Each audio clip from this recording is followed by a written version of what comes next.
Ojalá, ilusión compartida, deseo vivo, esperanza que convoca voluntades. Mejor aún, compromiso, asumir ideas, desafíos y ayudar a pensar. Ojalá también es tarea nuestra y suya, convertir ilusión en realidad de bienestar. Con ustedes, despuntando el día, ojalá. Bajos salarios, desempleo, desnutrición, violencia, viviendas en pésimo estado, aguas negras, exclusión y respeto a sus derechos, malestar, invisibles porque no se quiere ver y solucionar.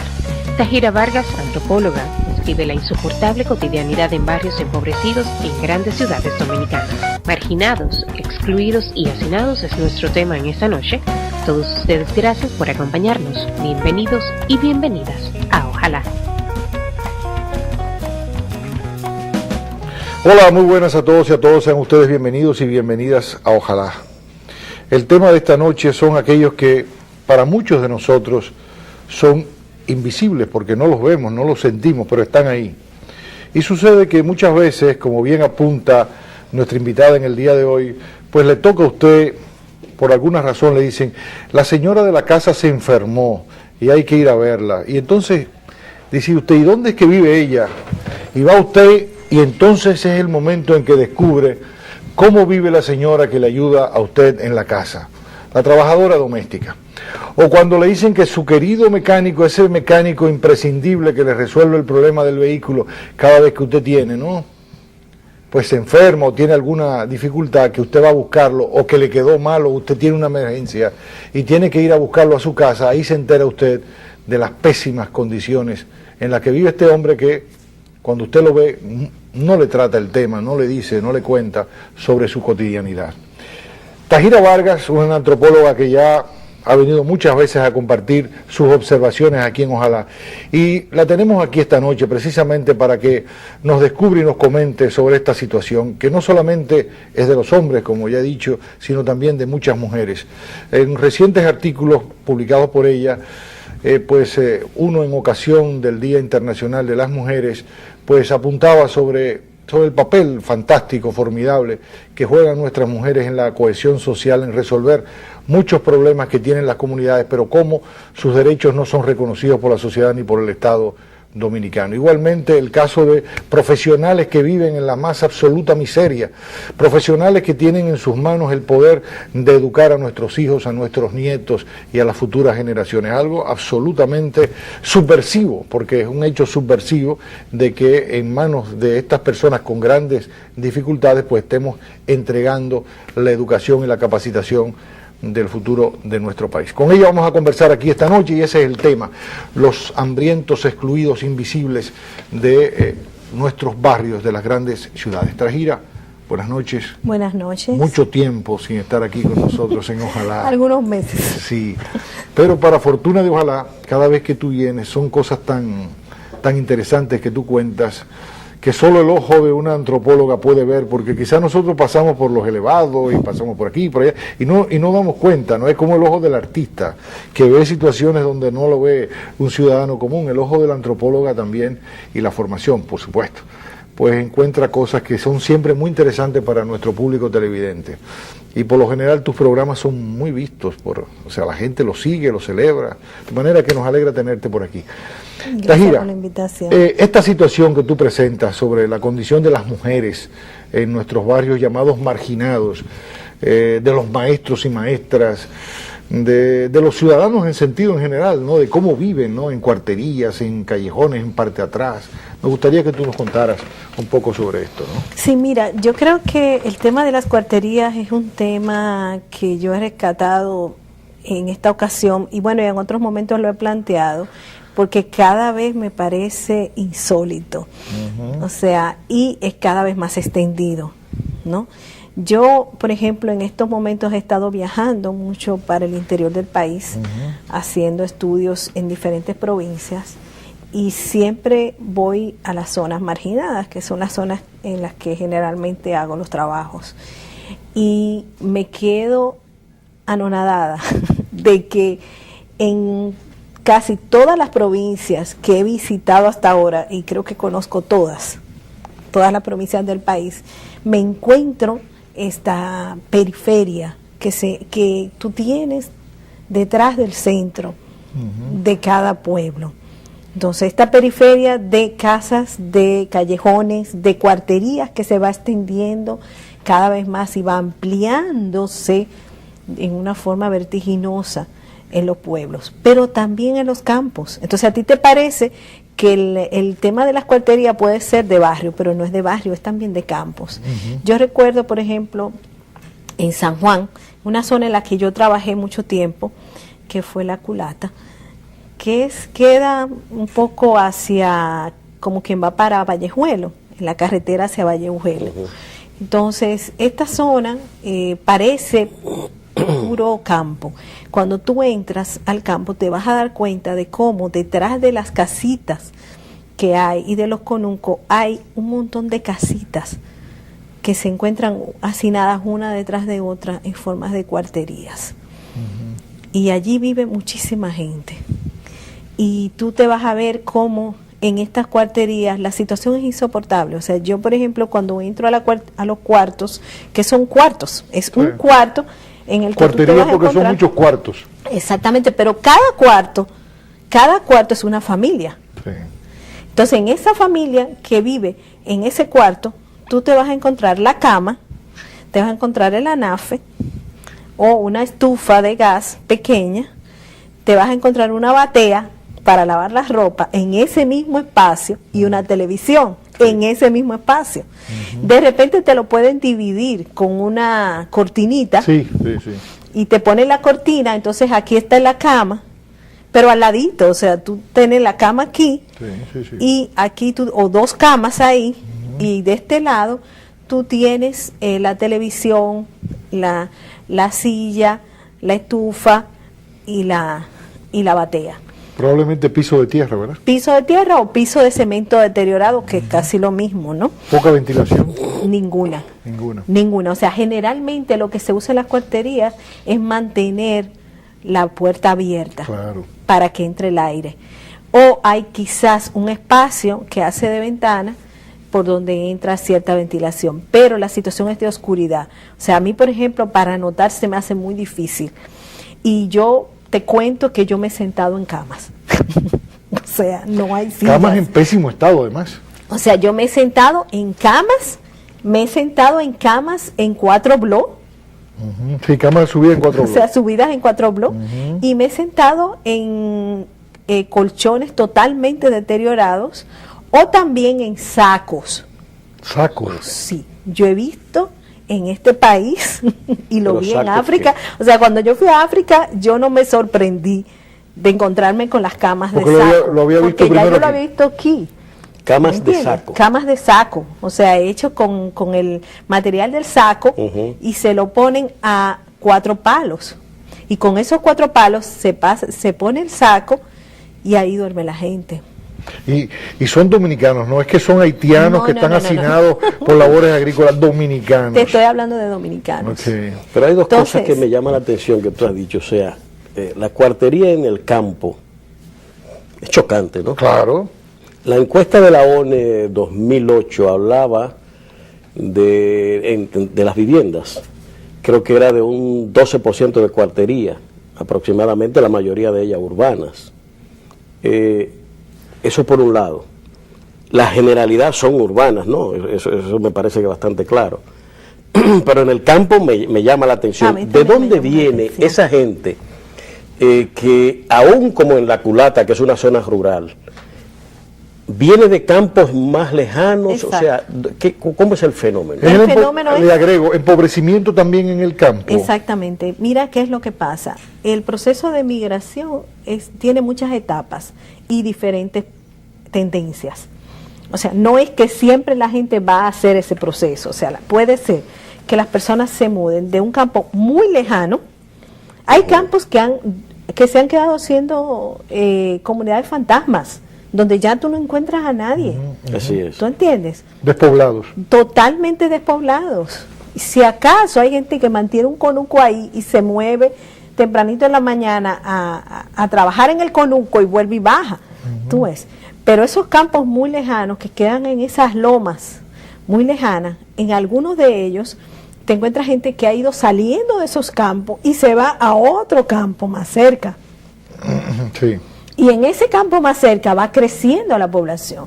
A veces se dan procesos de atracción por desarrollo de proyectos en ese campo. Sí, Tú sí. ves, por ejemplo, en la zona de Mao, Montecristi, toda esta zona de la línea, se han ido dando esos procesos escalonados por el desarrollo de los proyectos de guineo, Ajá. de banano. Sí. Entonces, tú vas viendo cómo la gente se va moviendo de un campo a otro. Y cuando tú le preguntas a la gente, estando en ese campo, ¿y de dónde es usted? No, pero es que yo soy de un campo de tal sitio. Pero incluso se mueven de una provincia a otra. O sea, yo me he encontrado a gente en San José de Ocoa que viene de San Juan, Es una o crisis. que viene de Elías Piña, Eso- que viene de Las Matas. Eso expresa una crisis, vamos a decir, de la economía de subsistencia que explicaba Sí. esas pequeñas comunidades Sí. que ya son incapaces de sobrevivir o son expectativas nuevas que tiene la gente en este entorno. Yo que no le vive hoy. diría incapaces de sobrevivir, Ajá. porque tú le dejarías solo a ellos el problema de la sobrevivencia y el Estado. Ujú. O No, sea, porque ¿qué sí, ha pasado pero con la habitualmente agricultura en este país? habitualmente estaba ausente el Estado, o sea, la comunidad campesina a la que me refiero, esa pequeña comunidad alejada a la que tú te refieres, el Estado no contaba, prácticamente no existía, los guardias que iban a veces y venían. Me refiero es cuando esa pequeña comunidad abandona ese territorio y se establece en otra también rural. Sí, lo que pasa es que tú te pones a pensar en cuál es la dinámica de la economía nuestra. Y antes la gente subsistía con guineo, con plátano, con carne, con arroz, tenían sus gallinas, tenían sus Sí. pollos y resuelto el problema. A medida que se va produciendo en otras zonas, otros niveles de desarrollo y las demandas de otros productos y de otros servicios son mayores, entonces la gente necesita más flujo de dinero. Más ingresos. Entonces, ¿qué pasa? Que con esa economía de subsistencia no es suficiente. ¿Tú entiendes? Además están los servicios. Se emplean. No se emplean o van a trabajar en mano de obra como mano de obra barata, o la Echadía. mujer sale al trabajo doméstico, hace de echadía. ¿Tú entiendes? Pero el problema que se ha dado es que ya con la situación de abandono de la agricultura en nuestro país, los campos cada vez se van convirtiendo en lugares inhóspitos para la gente. Porque el mercado, o sea, ¿tú qué haces produciendo aguacate cuando tú se la vas a vender a peso a un intermediario? Y el intermediario termina vendiéndolo a 35 Así es. en la capital. Así mismo es. 50 pesos. Así ¿Tú mismo es, entiendes? así mismo es. Entonces, Así. esa es una realidad que está viviendo el campesino y que está generando la expulsión del campo y que la ha ido generando desde hace mucho tiempo y se va agravando con los servicios también. O sea, por ejemplo, una razón para que la gente se mueva es el tema de salud. Por ejemplo, te dicen, oye, cuando yo me pongo malo, no aparece cómo bajar al hospital, porque las ambulancias No existen. Sí, sí, sí. hay que buscarla con lupa, ¿tú entiendes? Exacto. Cada vez existen menos ambulancias, hay menos servicios en ese sentido. Entonces, la situación se le empeora a la gente, ¿tú entiendes? Entonces, yo creo que ese es uno de los puntos. El otro punto es la educación. O sea, el muchacho que esté estudiando en un campo, la escuela solo llega a cuarto curso o a tercer curso, si es muy lejano. Tiene que moverse a otro campo, bajar a pie o en una bola para entonces llegar hasta sexto. Pero después entonces si va a llegar a octavo tiene que moverse a otro campo O al municipio. o al municipio. ¿Y qué significa eso? Un costo. ¿Y cuánto cuesta el transporte en nuestro país? Sí. Es muy alto. Tú sabes la cantidad de niños y niñas, tú seguro que lo has visto en las carreteras, caminando, Sí, como que no. se pasan hora y Caminando. media caminando para llegar a la escuela, Sí. sin haber desayunado. Sí. Y después cuando regresan otra vez y van pidiendo bola en el camino, y los maestros y Sí. las maestras Sí. que hacen lo mismo, Sí. ¿tú entiendes? O sea, son situaciones muy, muy difíciles realmente para la gente y se le complica cada vez más. Veo en lo que tú dices dos cosas. Primero, ese cambio, ese abandono, digamos, de la economía agrícola, número uno. Segundo, la ausencia de los servicios, esa precariedad en los servicios y en los dos básicos, educación y salud, como uno de los motivos que está, digamos, produciendo el abandono de las comunidades rurales. Nos queda muy poquito tiempo, yo pienso que vamos a tener que ir a la pausa, pero me gustaría que en el próximo segmento hablemos un poquito de esto. Vamos a la pausa y regresamos de inmediato con Tahira. La antropóloga Tahira Vargas nos acompaña hoy hablando de cuarterías y de una situación especial que se está dando en la sociedad dominicana, que está mudando gente del campo hacia las ciudades. Tahira, te decía en el segmento anterior, ese fenómeno de abandono de la agricultura, precariedad de los servicios, salud y educación, sobre todo, como tú decías, son las dos causas principales de este fenómeno, esa movilidad poblacional que se está dando.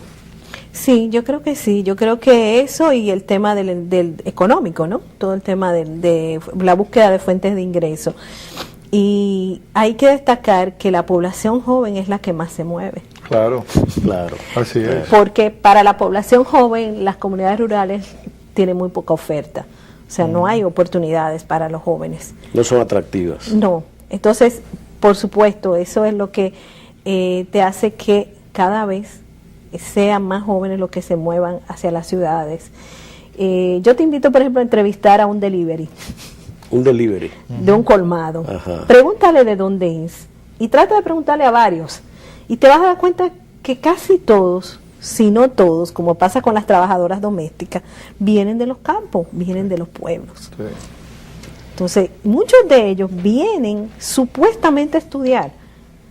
Para poder estudiar, vienen a Santo Domingo buscando trabajo. Se enganchan a delivery. Se enganchan a delivery y el horario es tan explotador, Sí, hasta las 10 de la noche. que no hay forma de que esos muchachos puedan estudiar. No hay manera, es verdad. No hay forma. ¿Y cómo viven esos delivery? Generalmente lo que se le asigna es un cuartico. Dentro del mismo colmado. Y a veces en el almacén tienen una camita o le han puesto un cartón en el suelo para que duerman. Así mismo es. ¿Tú entiendes? O sea, son en las condiciones más precarias. Entonces, una familia que ha hecho un esfuerzo para que ese muchacho que estaba en el campo venga a Santo Domingo a estudiar, ha hecho una inversión y sin embargo ese muchacho lo que ha venido es a pasar trabajo, a vivir en peores condiciones, en unas condiciones de explotación y no puede estudiar. Lo que tú acabas de describir es un proceso de que deja a las personas más débiles en el campo, porque quienes migran son los más fuertes, los que tienen la fortaleza para migrar, ¿verdad? Los jóvenes. Entonces, claro, con el tiempo ese proceso va dejando, se va envejeciendo el campo, ¿no? Claro, ¿y por qué entonces se queda sin mano de obra el campo? ¿Y quiénes sustituyen esa mano de obra? Los haitianos hay mano de obra barata, además, que es súper explotada, que viven en condiciones muy parecidas en barracones en fincas. Barracones, cuarterías, ranchos en pésimas condiciones. Una pregunta, Tahira, ¿este proceso se ha acelerado? ¿Es un proceso nuevo? ¿Tiene aspectos nuevos este fenómeno que tú estás describiendo? ¿O es que se ha acelerado? ¿Es atribuible, digamos, porque tú estás diciendo eso y muchas personas quizás en su casa dicen, bueno, pero que el país ha crecido, caramba, estos antropólogos si son impertinentes metiendo sus narices en todos lados, ¿no? El país ha crecido, o sea, mientras crece la riqueza también está creciendo esto. Ese es el problema, el país ha crecido ¿en qué sentido y hacia dónde? Sí, o sea, pareciera que el país está bien, pareciera que el país tiene un crecimiento macroeconómico a unos niveles, pero ¿a quién le está llegando esa riqueza? Esa riqueza se queda en pocas manos. Entonces esa riqueza se demuestra cuando tú ves los autos de lujo que transitan por la capital, las grandes jipetas, y pareciera que todo va muy bien, pero sin embargo, por el otro lado, tú tienes una gran pobreza que se va incrementando y ampliando. Y esos cordones de eso es lo que tú has observado, ¿se ha acentuado entonces? Claro que sí. Un detallito que va a salir mañana en el periódico Hoy. Ok, me adelanto, gracias, gracias Tahira.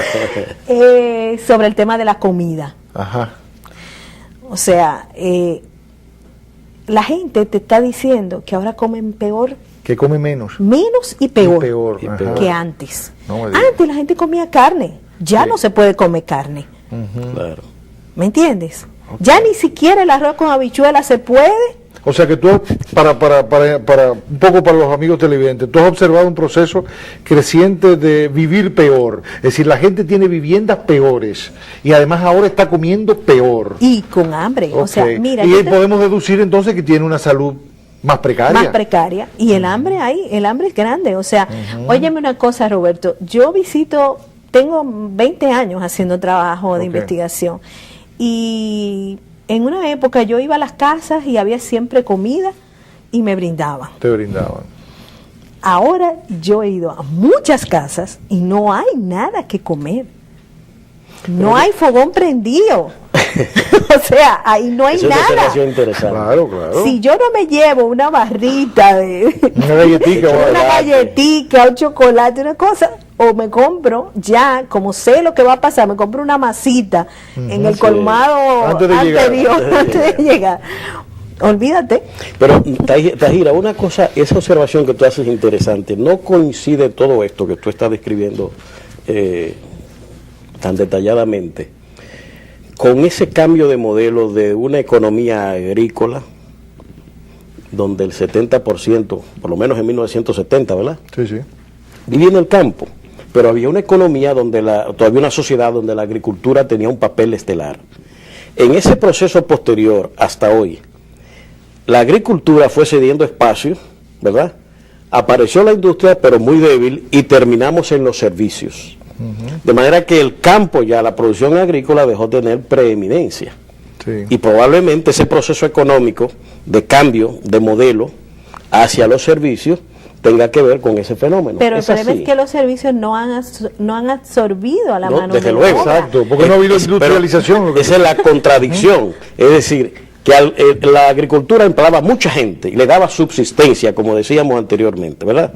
Producía, la gente, tú ibas a los campos y podía ver gallinas, cerdos, No, pero todo es que este tipo de incluso cosas. una velada, o sea, tú antes los 9 días se mataba un puerco, se Exactamente. mataba una vaca, Ya que no un hay ese becerro. puerco.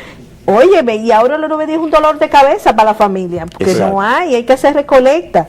Y donde el político más cercano. Que ahí viene Exacto. la clientela entonces del político. Exactamente. Entonces, fíjate una frase dolorosa que me dijeron recientemente en una comunidad, con el tema de las mujeres, por ejemplo. Me decían, aquí las mujeres nada más tienen 2 opciones. Y eso te lo dicen en muchas comunidades. O trabajan como empleadas domésticas, o se van a una casa de familia, o se prostituyen. No hay más nada para las mujeres. O sea, Terrible. ¿cuáles son las opciones que tienen las mujeres en los campos, en las comunidades, Claro. en los barrios? O sea, la mujer que no logra un nivel educativo, que es la gran mayoría, o que logra un nivel educativo, o sea, cantidad de mujeres están en el trabajo doméstico y terminaron el bachillerato. Son bachilleres. Son bachilleres, pero no pueden estudiar en la universidad porque no tienen con qué. ¿Me entiendes? Así es. O empiezan familia temprano, entonces dejan la escuela y entonces no tienen alternativas. Las estadísticas son engañosas. Y yo sé que tú crees en las estadísticas porque tú eres una científica. Pero las estadísticas son engañosas. Uno ve, por ejemplo, las informaciones que nos dan, nos dicen, entre otras cosas, que aquel que gana por encima de $2 diarios, pues ya es clase media. $2 diarios. Sí, creo que ahora lo han subido un poquito. Sí. Han hecho una pequeña concesión los organismos internacionales. Aquí creo que llega a $2.50. Así que el límite de pobreza es $2, ¿no? Todo aquel que gane por debajo de $2 es pobre. Y todo aquel que tenga $1 diario O menos. es indigente. Esa es la categoría. Indigente, $1 o menos. Pobre, $2 o menos. Entonces, ¿Qué come una gente con $2? eso es lo que digo. O sea, si ese... $2 son menos de 100 pesos. Si ese valor podía entenderse quizás en el año 70, pero 42 años después, es imposible, ¿no? Entonces, cuando uno ve esto, dice que la clase media es toda aquella que gana por encima de $2, uno tiene que reírse, ¿verdad? Pero si solo en transporte se te van 100 pesos Oh, pero claro que sí. diariamente. Claro O sea, que sí. yo, por ejemplo, la señora que trabaja en mi casa, Y yo le esa tengo que dar tiene- y 100 pesos diarios para el Y esa transporte. tiene empleo. Ese tiene empleo. ¿Entiendes? Tiene un privilegio todavía. Entonces resulta risible, ¿no?, los niveles que a veces se presentan en las estadísticas oficiales. No, incluso lo que me dicen muchas mujeres, o sea, te dice, mira, si mi marido consigue 200 pesos o yo consigo 200 pesos, ¿qué hago yo con 200 pesos? Yo no puedo hacerle nada de comer a esta gente. O sea, te pasa el día entero con una sola comida con 200 pesos y no puedes comprar carne. Tienes que hacer un arroz de habichuela, tienes que hacer un moro, unos espaguetis o unos guineitos con salami. ¿Tú entiendes? 200 pesos es más o menos el salario mínimo. Es Sí, decir, que llega a estamos 7.000 hablando pesos, que de 6.000, la 7.000 mayoría pesos. de la población dominicana. Pero no puedes comer con 200 pesos Correcto, diarios. exacto. ¿No entiendes? No, Es porque imposible. la canasta son 23.400 Exactamente. pesos, ¿no? Ponte O a sea que pensarlo. Estamos hablando de una canasta básica restringida, ¿no? O sea, que eso es Y imposible. entonces un Así sueldo es. de un maestro. Exacto. Un maestro, Un maestro gana 7.800 pesos Por por por tanda. tanda. Y algunos Cuando- pueden tener 2 tandas, ¿no? Algunos pueden tener 2 tandas, pero mira, fíjate lo que pasa. Hay maestros que solo ganan 7.000, no le llegan a los 7.800. Se supone que tú puedes tener un sueldo más alto si te reconocen los cursos que has hecho, Sí. si has hecho maestría, si Sí, has hecho sí, posgrado, si te reconocen los años de experiencia. Pero para que te les reconozcan, tú tienes que hacer una gestión en el sistema educativo que generalmente es a través de ¿qué? De lazos políticos. Si tú no tienes esos lazos políticos, como pasa con muchos maestros, No te puede puede acceder. pasar 7 años que hiciste la maestría y te quedas con los 7.800. ¿Me entiendes? Y hay que calcular que se le va un 20% por lo menos en transporte. El otro tema es transporte. 20% El otro ¿no? tema es la comida de esa familia. Yo he ido a casas de maestros y maestras y eso dan ganas de llorar. O sea, un maestro, una maestra en comunidades que tienen hasta 2 tandas. O sea, que ganan 14.000 pesos. Que ganan 14.000 pesos viviendo en casas de piso de tierra y con techo de zinc y paredes de hojalata. Yo he visto en comunidades, por ejemplo, maestros y maestras que lo que tienen son letrinas en su casa. Imagínate tú. ¿Cómo podemos confiarle la educación de nuestros hijos a una persona que tiene tal nivel de desamparo, que no tiene manera de estar actualizado? En ¿Cómo? absoluto, ¿Con ¿cómo? qué? O sea, un es maestro no puede tener una es computadora. Exactamente, y es un individuo que lo que está pensando en su subsistencia, en que sobrevivir. que se van a la escuela con su platico de espagueti para Sí. comérselo al mediodía porque no pueden coger para la casa Devolverse. y volver. O sea, muchas de esas maestras se tienen que quedar el día entero en la escuela. Es Y una tragedia. sin baños. Sí. Porque otro tema es que las escuelas no tienen baños. Así es, así es, así es. Tajira, quiero pedir tu permiso. Nos vamos a la pausa, regresamos enseguida con esta situación trágica que hay que buscarle, definitivamente hay que buscarle solución. Seguimos conversando sobre el tema de la exclusión, el hacinamiento, las dificultades que tiene un gran número de dominicanos y dominicanas para vivir, no vivir de manera digna. O la mayoría. La mayoría vive así es. La mayoría gana menos de 20.000 pesos, ¿no? Oh, sí, creo que aquellos que están Creo que era asalariados. más de un 80%. Sí, aquellos asalariados. 85%. Un 85%. Sí, ganan, hay un 68% que gana por debajo de 10.000 pesos, aquellos que están en el sector formal. Eso. Y de acuerdo a la Dirección de Impuestos Internos, más del 85% gana menos de 30.000 pesos. Así es. Estamos hablando con una canasta básica de 23.000 pesos. Tajira, tú decías de que alguien te comentaba en un barrio, te decía, el destino de las mujeres es o ser trabajadoras domésticas o prostituirse, ¿no? Y tú destacabas en tu trabajo el papel extraordinario, activo que representan las mujeres en las comunidades. Y bueno, y cómo muchas veces ellas mismas no son conscientes de los derechos que le corresponden, que tienen. Y bueno, y sobre todo la irresponsabilidad del Estado que no protege ni garantiza esos derechos, ¿no? ¿Qué tú has visto? ¿Qué es lo que tú has notado en el caso de las mujeres dominicanas? Mira, las mujeres son el eje de la solidaridad social. O sea, en los barrios y en los campos son las mujeres las que activan las redes sociales. las redes para ayuda en caso de enfermedad. Hacemos salvedad cuando hablamos de redes sociales, ya no está hablando de Facebook ni de Twitter.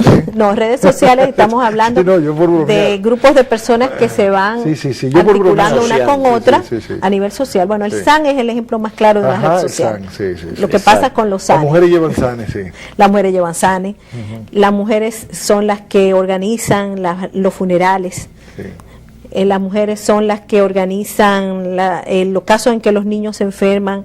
Es entre mujeres que se da el apoyo. Es un problema de mujeres. Los enfermos en general. Sí. Los enfermos en general. Si hay envejecientes que no tienen quien los cuide, son las mujeres las que se ocupan de turnarse, que si darle la comida, que si bañarlo, que si atenderlo.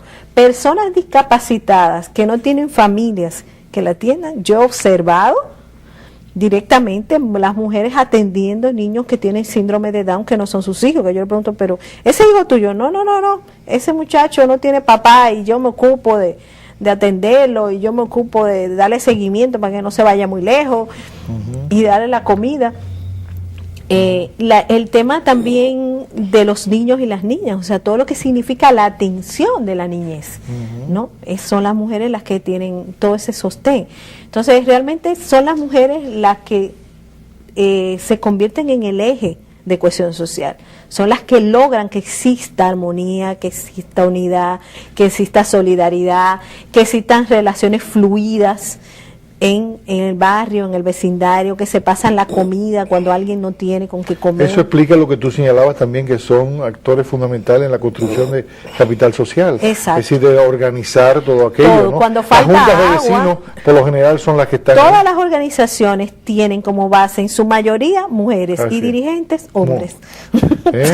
Y la que supervisa a los hijos. Pero quizás eso también tiene una explicación por el alto nivel de desempleo de las mujeres, que es el doble del de los hombres. Es decir, al estar allí, el hombre quizás estar empleado o el hombre asignársele el rol del proveedor, o sea, voy a salir a la calle a buscar qué consigo, pues deja a la mujer en la retaguardia, ¿no? Sí, pero también ocurre con las mujeres que están empleadas, ¿tú entiendes? Ajá. O sea, el proceso, por ejemplo, el seguimiento educativo a los hijos genera que las mujeres son las que forman parte de las asociaciones de padres y madres de la escuela. Sí. ¿Tú entiendes? Entonces a mí me da mucha risa porque siempre en las escuelas y en los colegios hacen una convocatoria de que a los padres. Sí. Pero ¿quiénes son las que van? Son las madres. O las abuelas, o las tías. Aunque hay un dato, Tajira, que quiero traer aquí a colación, y es que según, no recuerdo qué organismo del Estado, creo que es un dato ofrecido por el Ministerio de la Mujer, 40% de los hogares dominicanos tienen a una mujer como jefe de hogar. Sí. Pero el 51% de ese 40% son pobres. Es decir, estamos hablando que a nivel nacional sería un 20% de los hogares pobres tienen como cabeza una mujer. Sí, y el tema de la misma situación de la mujer es el hecho de que la mujer sea jefa genera mucho más vulnerabilidad, por lo que estábamos diciendo de las pocas oportunidades que tienen las mujeres en términos de empleo, en términos de inserción. Pero contrasta entonces con otro fenómeno que quizás lo hiciera un poco inexplicable. Las mujeres están estudiando más. Sí, las mujeres están estudiando más, son más profesionales. Mejor además, y mejor. 66% de los graduados universitarios con honores son mujeres. Sí, pero eso se debe a muchas razones, ¿no? O sea, todo el problema que tiene la población masculina joven en estos momentos con relación a un sistema educativo que lo expulsa. ¿Me entiendes? Masculino, que expulsa a los varones. A los varones. Ajá. Y expulsa a las hembras embarazadas. Sí, así es. Y que tienen actividad sexual.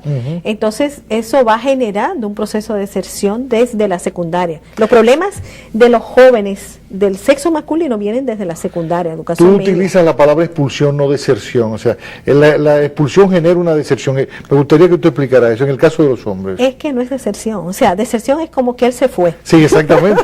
Sí, como algo voluntario. Yo voy a dejar esto. Sí. Yo voy a dejar esto porque esto no me conviene. Expulsión, dices tú. Explícanos eso. Es expulsión porque realmente yo me pongo a analizar lo que me dicen los jóvenes que quedan fuera del sistema. Y tú te pones a ver, ¿por qué está fuera? Primero, porque repetí mucho. Y repetiste mucho, ¿por qué? Porque tenía problemas de aprendizaje. Entonces la profesora decía, no, tú tienes problemas de aprendizaje, tú no das para esto. Sí. Entonces, después que tú repites, no te inscriben en el liceo o en la escuela. O sea, porque como hay problemas de cobertura y las aulas están llenas, Sí. hay un filtro en los centros educativos públicos y no inscriben a aquellos que son muy repitentes, que están en sobredad, que tienen problemas de conducta. El otro tema es el famoso problema de conducta. Sí. Entonces los muchachos son los que tienden a tener más problemas de conducta. ¿A qué le llaman problemas de conducta? Las peleas, el tema de que el muchacho pertenece a una banda, el problema de vestirse, de que usan unos aretes y ya por eso lo sacan, de que se puso una pela caliente y ya por eso lo sacan, de que anda con un paño aquí, un paño que eso se está usando mucho, o una media en la cabeza, ya por eso lo sacan, o se dejó las trenzas, o se dejó el cabello crespo en su máxima expresión, ya por eso lo sacan.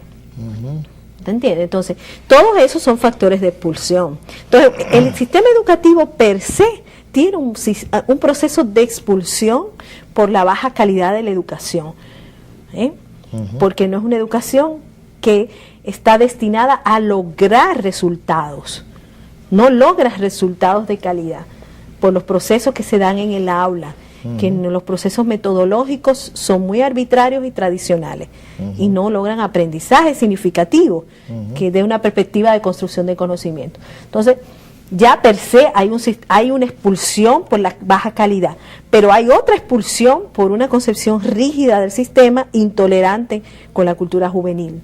Y ahí los muchachos son los que protagonizan y liderean esa cultura juvenil. ¿Tú entiendes? Entonces es un sistema de expulsión. ¿Me entiendes? Ya, no de deserción. Muy bien. Tajira, quisiera que le demos una vueltecita a la entrevista contigo, porque... Para no irnos deprimidos. Sí, para no irnos deprimidos de aquí. Porque danos algo de aliento. Sí. En una visión de tipo estratégica hacia la solución de esto, yo pienso, razonando un poquito, oyéndote a ti, habría que producir un cambio en la parte económica de la vida del campo que evite esa migración que está alimentando nuestros barrios. Esa parte económica en la mayoría de los municipios de este país son labores agrícolas. Ajá. Entonces habría que producir, empezando por esa parte económica, de cambiar, estimular la agricultura, número uno. Segundo, la parte de los servicios que tú señalabas, salud y educación, habría que hacer una intervención también mucho más efectiva que lo que se está haciendo, interviniendo, por ejemplo, en la situación de los maestros. O sea, si queremos una educación, tenemos que tener un maestro con una capacidad mucho mayor. Mejor remunerados. Mucho más. La parte de los jóvenes, habría también que proveer a los jóvenes alternativas, ¿verdad? En la que esa rebeldía, que son muy típicas de adolescentes y cosas de estas, que el sistema no sabe, no comprende, vamos a decir, y probablemente ni le interesa. No sabe gestionar. Cómo resolver, cómo gestionar esos problemas. ¿Qué dar a la juventud que evite esa migración, que le ofrezca alternativas dentro de la comunidad en la que viven y que, vamos a decir, induzca al cambio? Mira, yo creo que el campo tiene una ventaja sobre la ciudad, que ¿Cuál se es? llama seguridad ciudadana. Seguridad. Es más seguro el campo. El campo es más seguro. La gente se siente más segura en el campo. E incluso, te doy como dato, y bueno, aparece ya en el informe de cohesión social, en el que publica Naciones Unidas, en Políticas, Capacidades y Derechos, yo trabajé en la parte de cohesión social, donde aparece la migración de retorno. O sea, aquella gente que se ha ido a la ciudad y por está todos los regresando temas al de campo. inseguridad, del problema del alto costo de la vida, regresan al campo. Entonces, si el campo en estos momentos es más seguro para la gente, el campo tiene mejores condiciones en otros niveles también naturales y sociales, el campo lo que necesita es inversión. Y esto significa que hay que priorizar la inversión en el campo, hay que priorizarla urgente. Y no solo por evitar las migraciones o por mejorar las condiciones de vida de la gente o por erradicar o trabajar en función de erradicar la pobreza, sino también por la seguridad alimentaria. El mundo en estos momentos, Sí. todos los países desarrollados están garantizando su producción y nosotros no. Así es.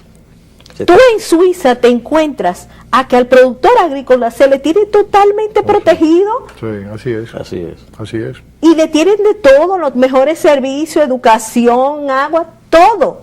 O sea, tú vas a los campos de Suiza, y Suiza es un país totalmente descentralizado. Así es. O sea, no hay grandes urbes. Son cantones. Son cantones. Entonces, tú tienes que los países desarrollados en este momento se han dado cuenta de que tienen que garantizar su producción, el abastecimiento de su mercado interno, y nosotros no. Entonces nosotros no podemos seguir pensando en vivir de la importación y seguir desmejorando la agricultura. Nosotros necesitamos invertir en el campo urgente. Aunque hay un elemento, o sea, si le damos una lectura superficial, no digo que tú lo estás diciendo, pero si le damos una lectura superficial a las cifras, otra vez a las estadísticas oficiales lo que dicen es que el mercado local abastece un 85% de las necesidades en términos alimentarios. Es decir, que de todo lo que se consume en alimentos en República Dominicana, el 85% se produce en nuestro país. Lo que pasa es que siempre hay excedentes por la falta de ingresos de la gente. No, el problema de eso es a qué costo. Por eso. No, pero además que quizás tú dices, bueno, tenemos un exceso. Ese 15% es muy caro, ¿verdad? Cubrimos la demanda la demanda de leche, de carne, pero es que la demanda es muy baja, porque la gente está comiendo muy poca carne, muy poca leche, ¿no? Claro. Sí, por eso dice, no hay excedente de pollo. Sí, pero es que no estamos comiendo pollo. No, por eso te digo, o sea, el alto costo en que están los alimentos también genera problemas, y además, ¿cómo tú le estás comprando al agricultor? Sí. O sea, tú tienes que cambiar por completo Reducir la estructura la intermediación, del sistema. de intermediación. Exacto, tú tienes que cambiar la estructura del sistema. Por el otro lado, tú tienes que garantizar políticas de empleo para las urbes, para la población joven, para las mujeres, para la población adulta en general. Tú decías algo que a mí me estremeció, algo que uno supone, pero cuando lo lee y cuando te leo a ti, pues presto atención porque por lo que decías, no, tú eres una científica. Tú decías, las mujeres no tienen lugares de ocio, ni momentos de ocio. Y oye, como que uno no se pone a pensar en eso.